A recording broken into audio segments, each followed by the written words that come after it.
pada kesempatan malam hari ini kita akan kembali melanjutkan sini begitu. Gak usah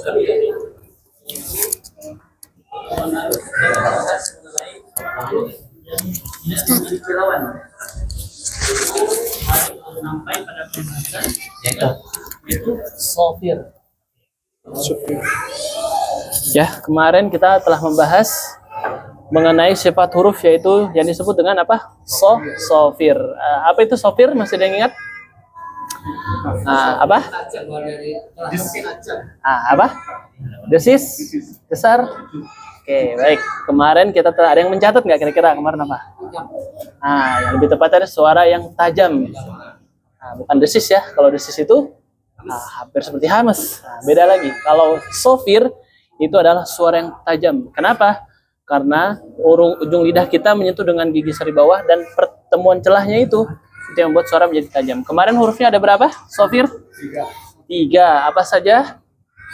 Sin, zai, dan sode. Nah, itu tiga huruf yang memiliki sifat sofir. Ada lawannya nggak? Nggak ada. Karena kan dia tidak memiliki lawan ya. Nah, beda dengan seperti hamas, jahar, isti'la, infita, dan lain seterusnya.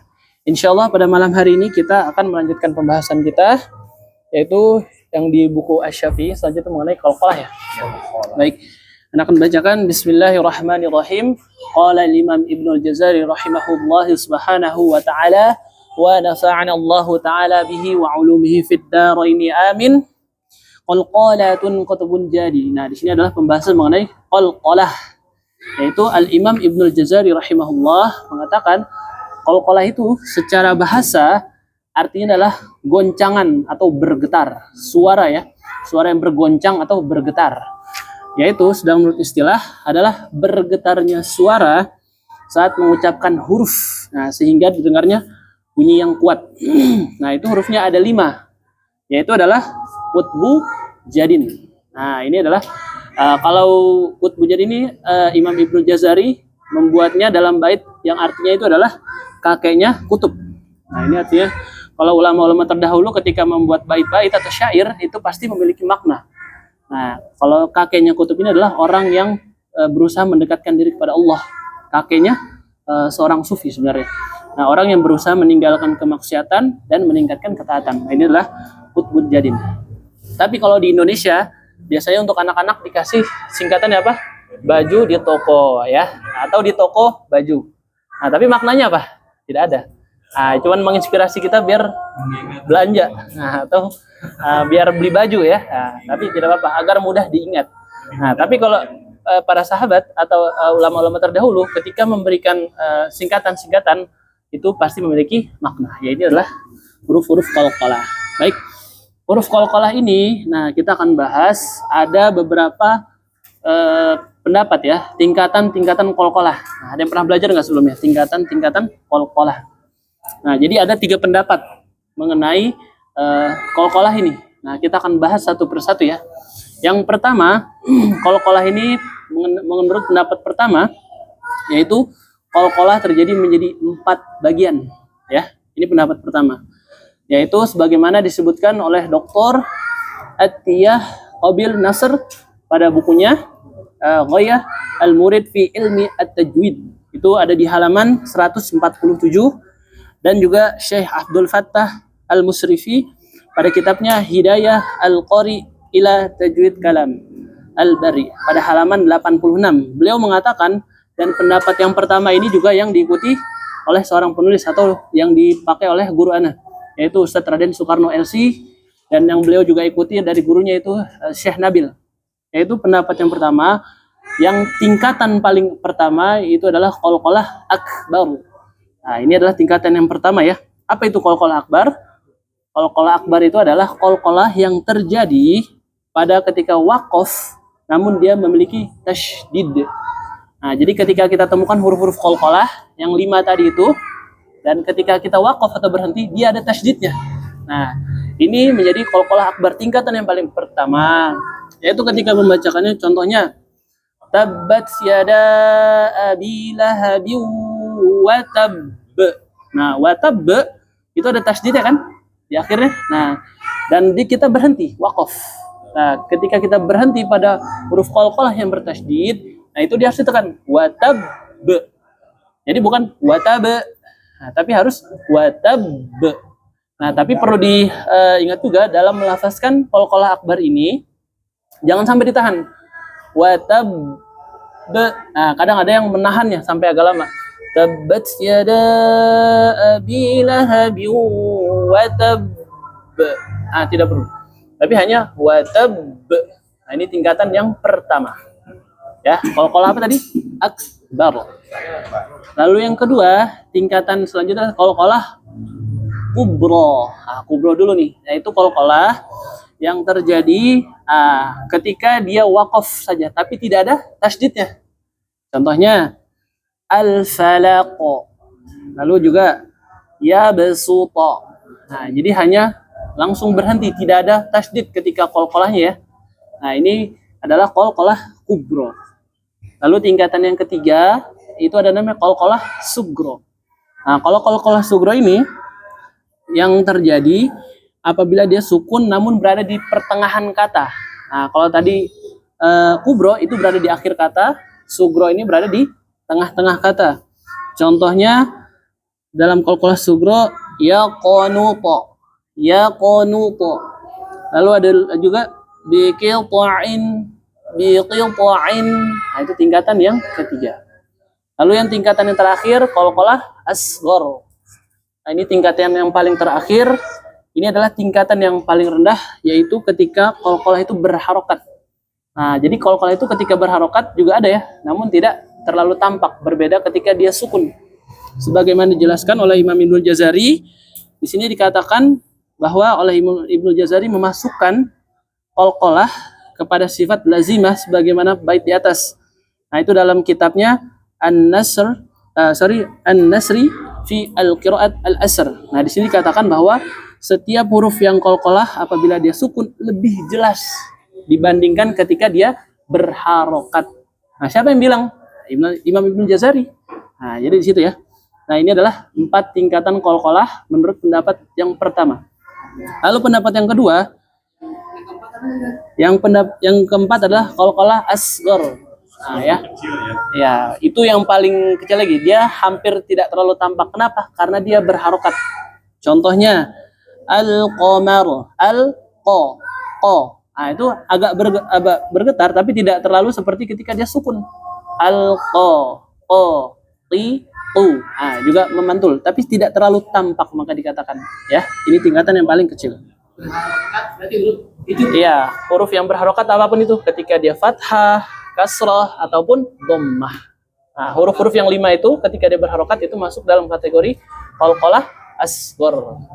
Itu pendapat yang pertama. Pendapat yang kedua, nah ini tingkatannya sama nih, tapi yang membedakan di sini dipakainya oleh Dr. Muhammad Rafiq Mu'min Asy-Syubaqi pada kitabnya Al-Lailu Adz-Dzabiyah fi Syahr Al-Muqaddimah Al-Jazariyah. Nah, di sini dalam kitab ini disebutkan pada halaman 20-21 dari Syekh Dr. Yahya Al-Gautsani.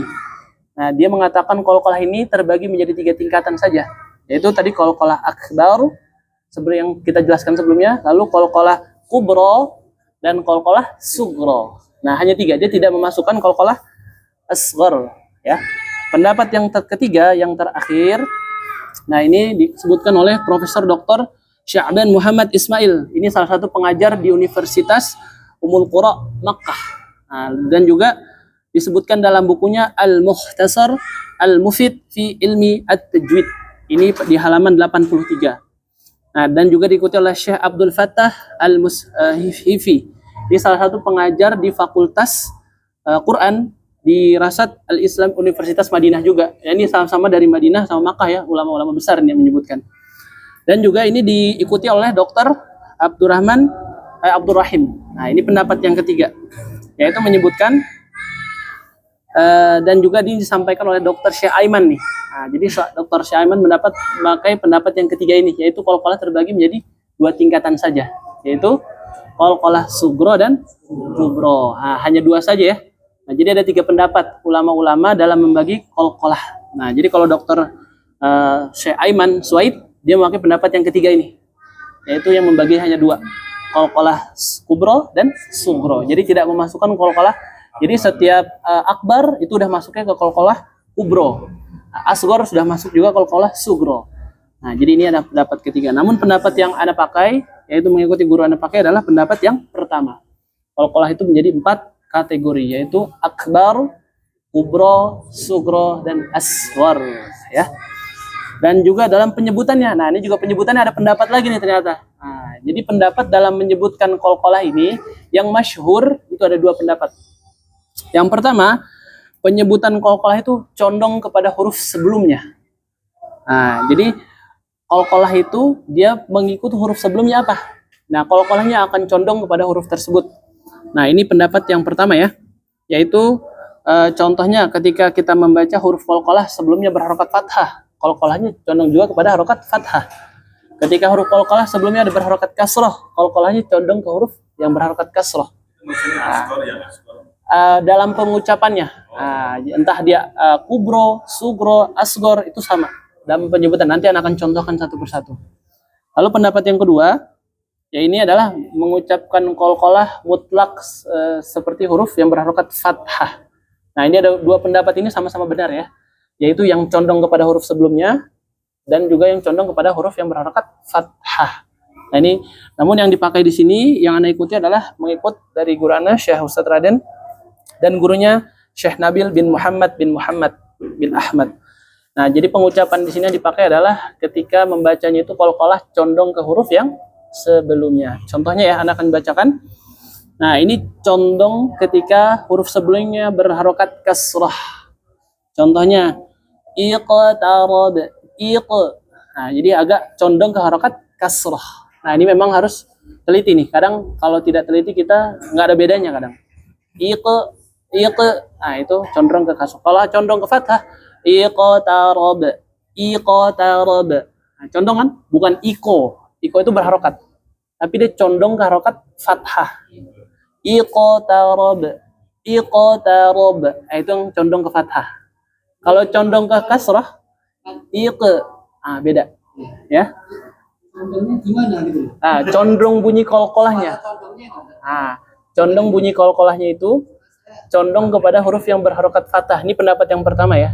Nah, jadi contoh yang ke harokat fathah, contohnya ako, hampir bunyi ko. Condong, tapi jangan dibaca ko. Contoh, ako. Kalau condong ke huruf sebelumnya, iko. Tadi bukan iki. Beda ya. Itu kalau iki berharokat kasroh. Memang ini adalah pendapat-pendapat yang dimana ulama itu sama-sama pakai dua-duanya. Ya, ada 2 ya. Ada yang condong kepada huruf sebelumnya, ada yang condong kepada huruf berharokat fathah. Tapi kalau Anda pakai yang condong kepada huruf-huruf sebelumnya. Ini ada lagi contohnya ya. Ketika condong ke harokat dhammah,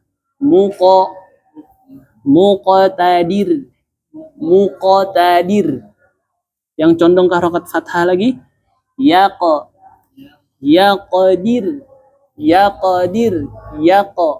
Hampir seperti ko bunyinya. Tapi bukan dibaca ko. Yaqo. Itu condong ke fathah. Itu adalah mengenai pembahasan ya kasrah. Kalau yaqo itu fathah. Ya, condong ke huruf fathah yang sebelumnya. Jadi memang ini adalah pengucapan-pengucapan yang perlu kita latih dan kita harus sensitif mendengarnya.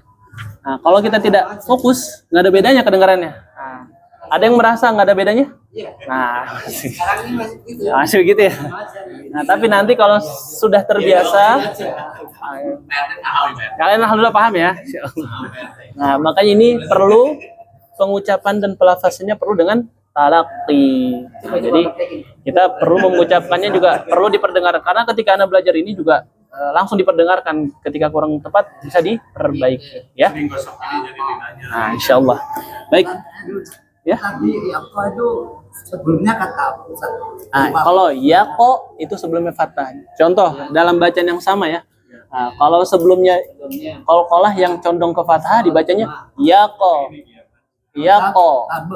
Kalau tabe berarti tabe. Ada juga kalau yang tidak mengikuti condong ke huruf fathah, contohnya yang berharokat kasroh ya. Misalkan ibe, ibe, ibe. Ah, itu kasroh ya kan? Agak ke kasroh kan bunyinya? Ibe. Kalau condong ke fathah, ibe, ibe, ibe. Beda? Nah, itu yang condong ke fathah. Kalau condong ke kasroh, ibe, ibe. Beda?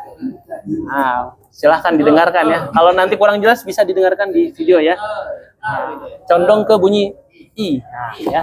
Ibe, ibe. Nah, kalau ke fathah, ibe, ibe. Beda? Nah, beda. Ah, yang membuat huruf tebal qalqalah itu hanya huruf-huruf isti'la. Nah, tidak semua qalqalah itu tebal. Qalqalah yang tebal hanya huruf qaf. Qaf saja ya. Qaf dan to. Nah, jadi selain huruf qaf dan to kayak apa namanya? Ba, jim, dal itu tidak. Karena dia huruf-huruf istifal, huruf yang tipis. Nah, jadi qaf sama to saja yang tebal. Nah, nanti kita akan lebih jelas lagi, anak akan praktekkan ketika dalam bacaannya masing-masing. Oke? Baik. Oke, baik. Apa? Itu tadi istilahnya kan bergetar ya. Tapi berguncang. mantul itu. Nah, jadi kalau ini kan secara bahasa saja. Nah, jadi kalau qalqalah itu mengikuti secara bahasa itu adalah getar, mantul. Jadi ketika bacaan itu agak bergetar dan memantul. Nah, itu sama juga ketika disebutkannya sama seperti memantul, ya kan? Nah, getaran, pantulan kan kalau bergetar kan gini kan. Mantul juga sama kan? Nah, kurang lebih sama itu aja pengistilahan secara bahasanya dari bahasa Arab ke bahasa Indonesia. Namun pengucapannya, nah itu perlu dengan praktek langsung dengan talaqi. Kalau itu takrir, nah, itu bukan bergetar. Kalau itu mengulang, takrir itu arti terulang, mengulang. Nah, jadi kalau kayak misalnya kita baca ro, nah itu mengulang ro-nya 3 kali itu, nah itu takrir.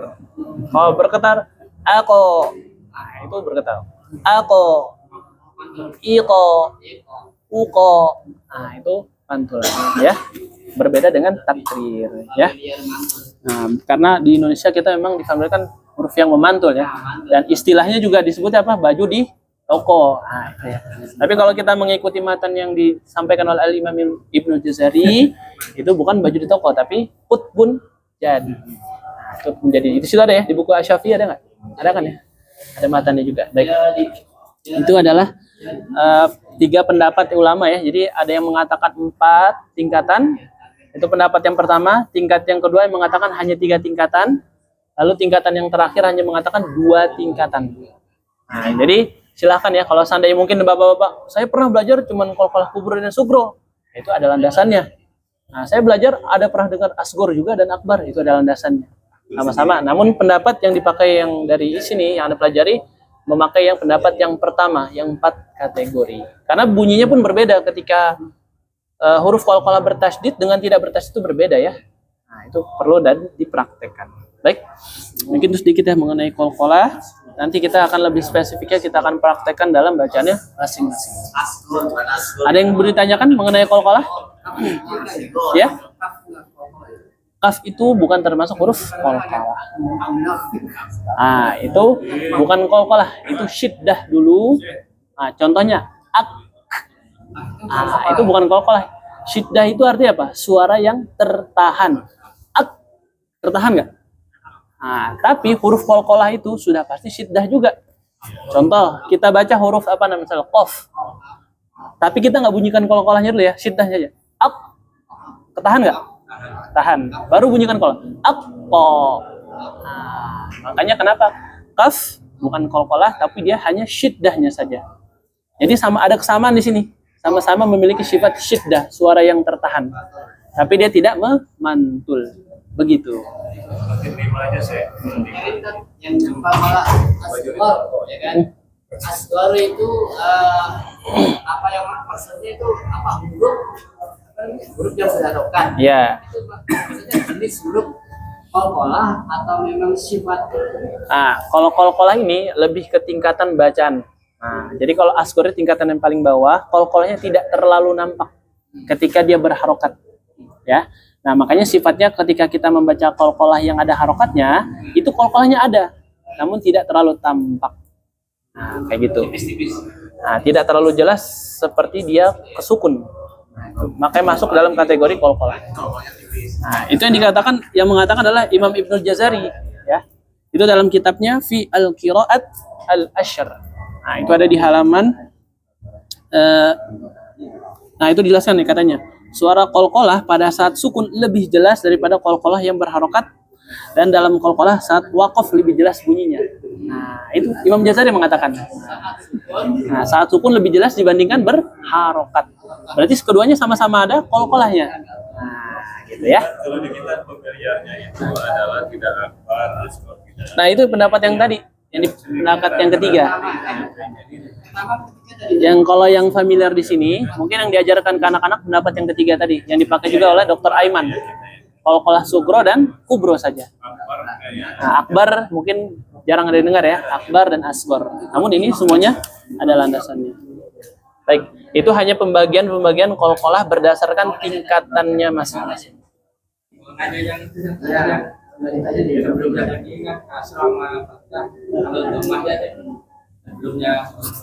Oke, kalau yang sebelumnya berharokat dhammah, yang condong ke harokat dhammah ya. Baik, kalau yang condong ke harokat dhammah, contohnya muqo. Di sini ada muqotadir, muqotadir. Nah, kalau condong ke fathah, muqotadir, muqotadir. Beda nggak? Muqo dengan muqal. Beda? Beda tipis memang. Nah, karena satu condong ke dhammah, satu condong ke fathah. Nah, beda. Muqo, muqo, satu muqa, muqo. Bukan, karena dia kan bukan hamas, bukan muqtadir, itu beda lagi. Karena kan kalau condong ke fathah, fathah itu bunyinya apa? A. Muqa, muqa. Nah, itu yang condong ke fathah. Ada lagi? Oke, baik. Mungkin itu sedikit ya mengenai tentang qalqalah. Gak apa-apa ya, sedikit biar bapak-bapak nambah lagi pembahasannya. Jadi biar mengetahui, jadi ternyata ilmu itu luas ya. Nah, kita baru tahu sedikit. Dan ini ada lagi penjabaran-penjabarannya lebih detail karena waktu kita hanya terbatas. Mungkin ini sudah banyak karena singkat sebenarnya. Setiap contoh itu sebenarnya ada banyak contoh di sini. Namun ketika Anda bacakan semua mungkin nggak akan cukup waktunya. Nah, makanya Anda ambil poin-poinnya saja sedikit. Ya, makanya sedikit saja Anda ambil satu atau dua contoh saja. Baik. Ya sudah, nanti lebih jelasnya Anda ketika talqi ditalaki saja, kita akan praktekkan satu persatu mengenai qalqalahnya saja. Oke. Baik. Mungkin itu sedikit ya Bapak yang dirahmati Allah Subhanahu wa taala. Insyaallah nanti pertemuan selanjutnya kita akan membahas mengenai sifat lin, inhiraf dan seterusnya. Nanti kita akan bahas di pertemuan selanjutnya ya. Dan nanti kalau ada yang mau ditanyakan, silakan nanti mungkin kalau waktu cukup ba'da isya juga. Kita akan lanjutkan kembali bacaan kita masing-masing. Sudah bawa mushafnya masing-masing? Silakan ya kalau agar ditandai, jadi biar bisa dibawa pulang agar tahu. Dan jangan lupa kembali kita mengingatkan untuk saling bertazkiyatun nafs ya.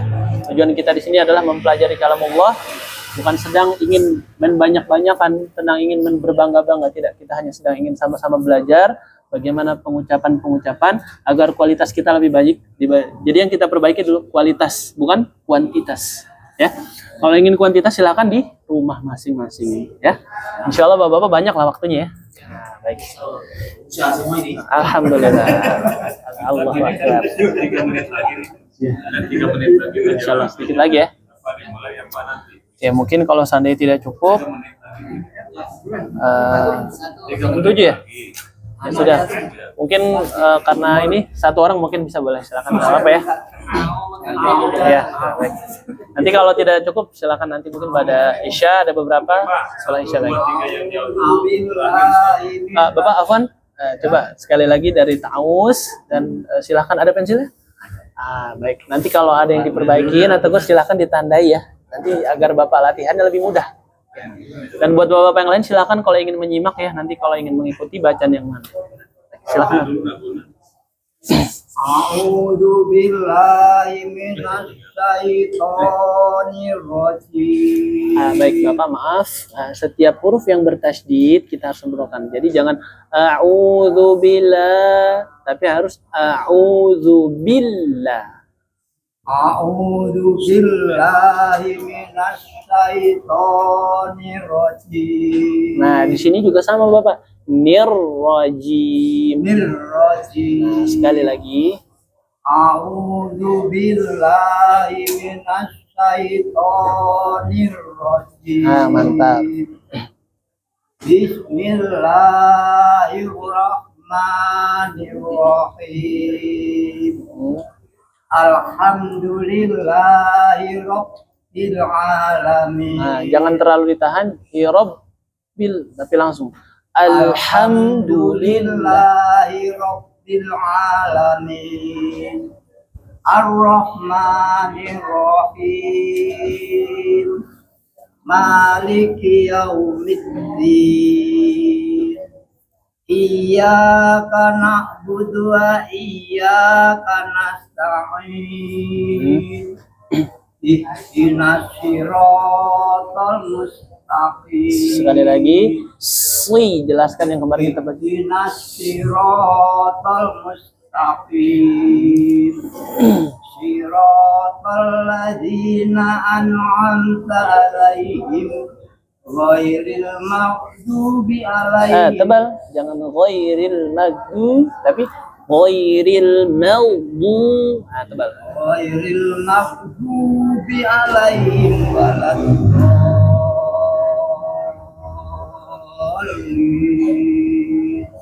Baik.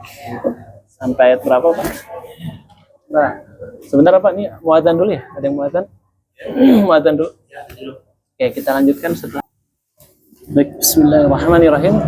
Bapak yang dirahmati Allah Subhanahu wa taala. Kita lanjutkan sedikit lagi ya.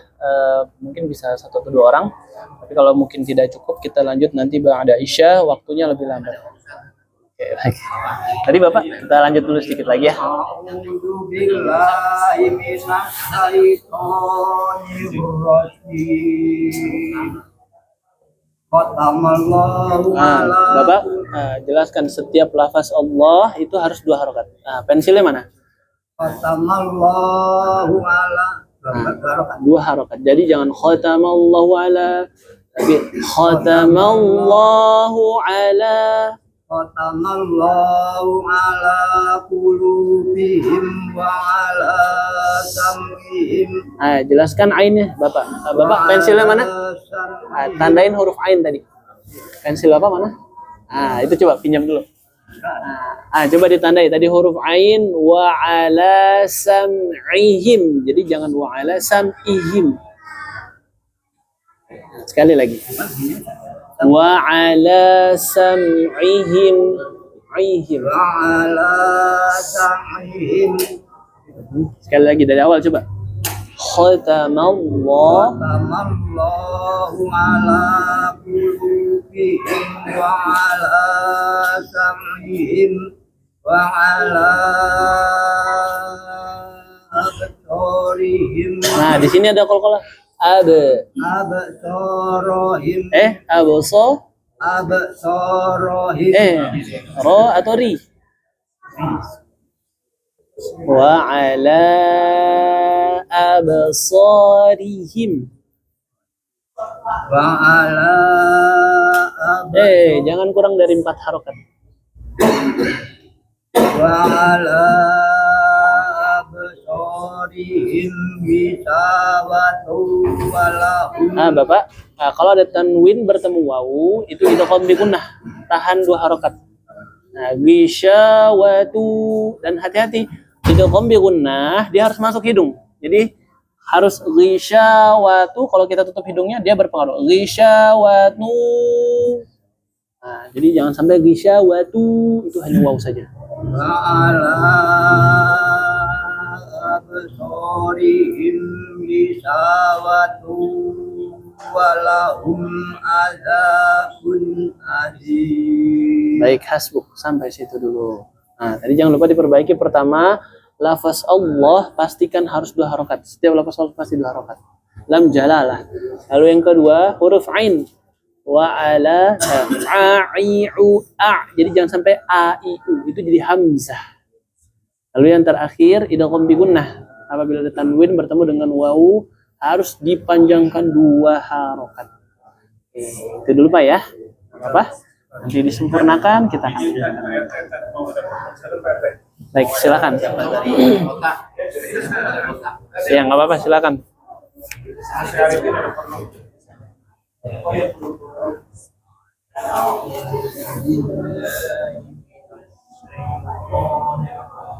Sekali lagi, po bibir jangan syaitu, biasa aja syaitu, hanya rahang terbuka.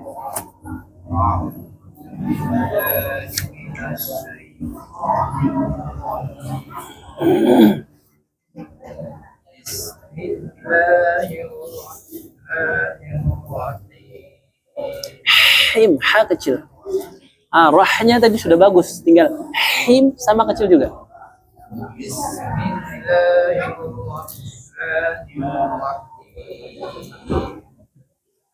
Sudah. Ha kecil.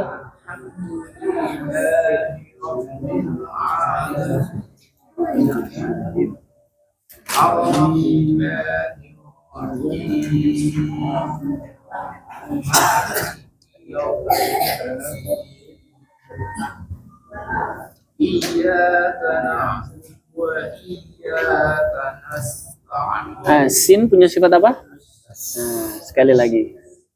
Iyyaka na'budu wa iyyaka nasta'in. Ihdinas Sad juga. ihdinas siratal mustaqim. Mus juga sama sin. Seperti ini.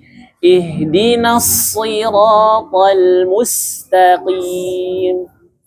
Ihdinas siratal mustaqim. Bibirnya maju dulu. Mus. Dhammah maju, ketika sukun mundur. Mus. Ihdinas siratal mustaqim. Mantap. Siratal ladzina. Ditanda ini za masih saja. Ujung lidah tempelkan ke ujung gigi. Siratal ladzi. Siratal ladzina. Sedikit lagi ujungnya. Di.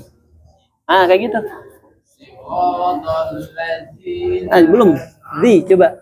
Di. Siratal ladzi. Siratal ladzina. Di. Belum keluar. Itu di belakang gigi tuh. Di. Kayak gitu. Jangan terlalu keluar, hanya ujungnya. Ujung bertemu ujung.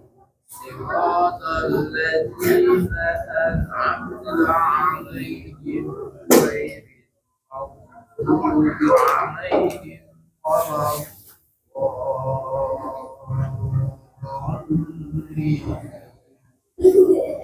Amin.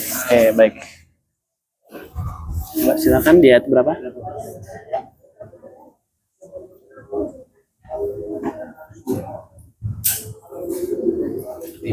Ya, baik. Bismillahirrahmanirrahim.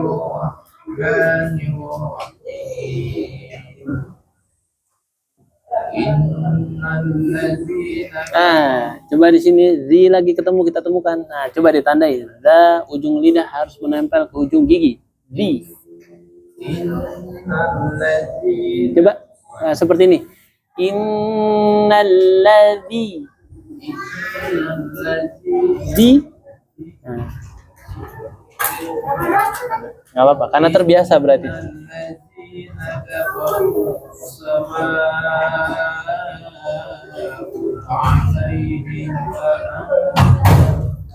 Di sini ro sukun sebelumnya fathah tebal. Dzal. Za tipis, ro tebal. Dzal.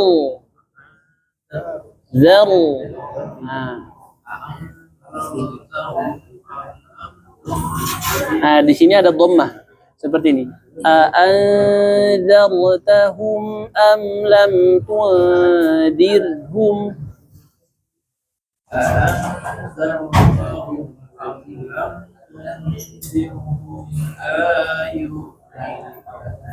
Baik, hasbuk sampai situ dulu ya.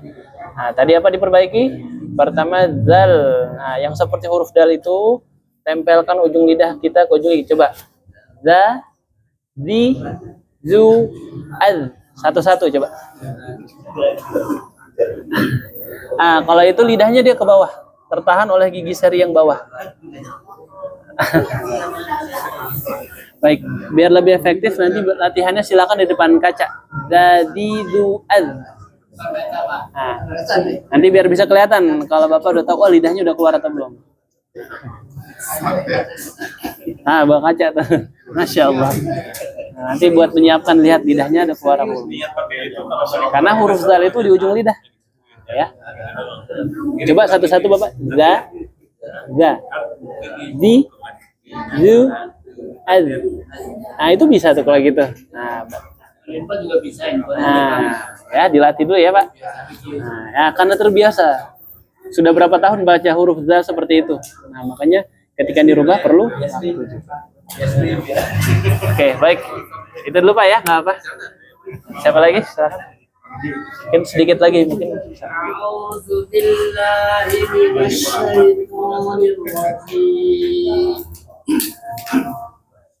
Bismillahirrahmanirrahim. Alhamdulillah. Nah, sekali lagi jangan alham.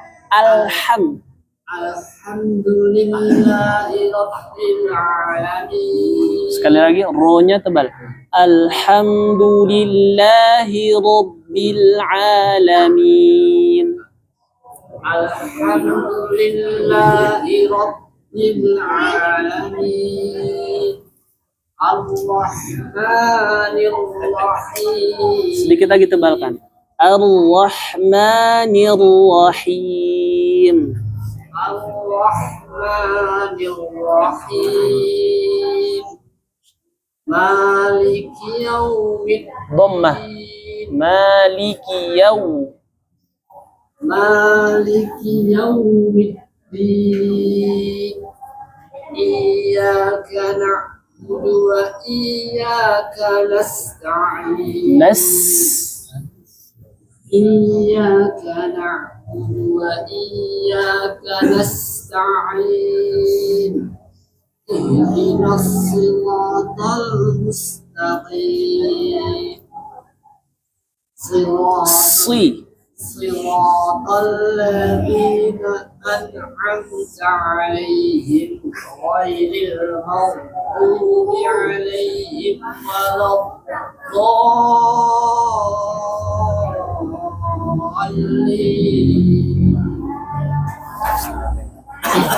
Nah, baik. Mungkin minum dulu kalau. Baik, jangan lupa sempurnakan setiap huruf berharokat dhammah ya nanti. Ya. Waw, dhammah itu sama, bibir membulat dan monyong. Nah, ya. Baik. A'udzu billahi minasy syaithanir rajim. Ini huruf apa nih? Za atau za? Nah, ujung lidahnya di kayak gitu.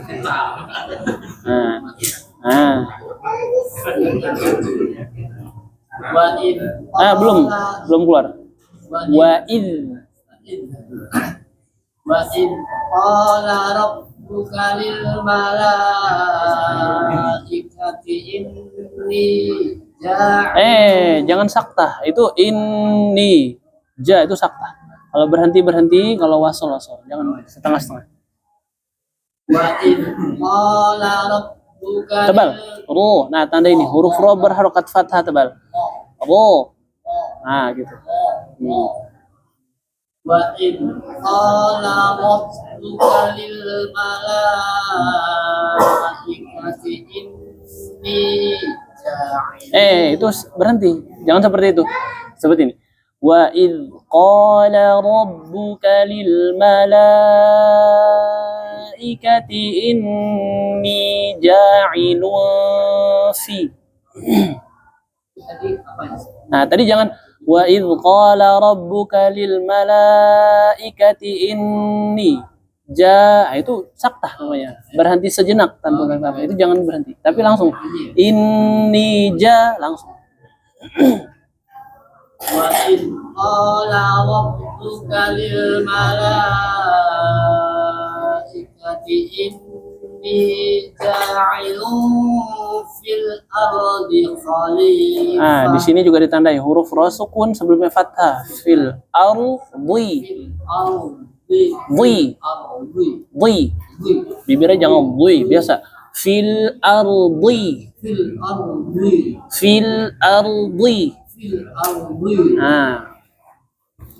Gimana itu? Dari sebelumnya. Iya. Inni ja'ilun fil ardi khalifah. Qalu ataj'alu qalu ataj'alu Belum 4 harokat. qalu ataj'alu fiha man yufsidu fiha wa yasfiku dima wa nahnu nusabbihu bihamdika Ini ada 2 hal kecil. Wa nahnu nusabbihu bihamdika wa nuqaddisu lak qala inni a'lamu ma la ta'lamun. Oke, baik. Hasbuk sampai situ dulu. Jadi jangan lupa ra sukun ketika berharokat fathah, ro pangkal lidahnya, ro naikkan. Bibirnya jangan sampai ro biasa, ro. Lalu ra sukun sebelumnya berharokat fathah, fil ardi. Fil ardi. Di. Dhadidu baik. Ya, silakan itu dilatih dulu ya. Baik, Bapak yang dirahmati Allah Subhanahu wa taala, mungkin kita lanjut ba'da Isya. Lanjut apa?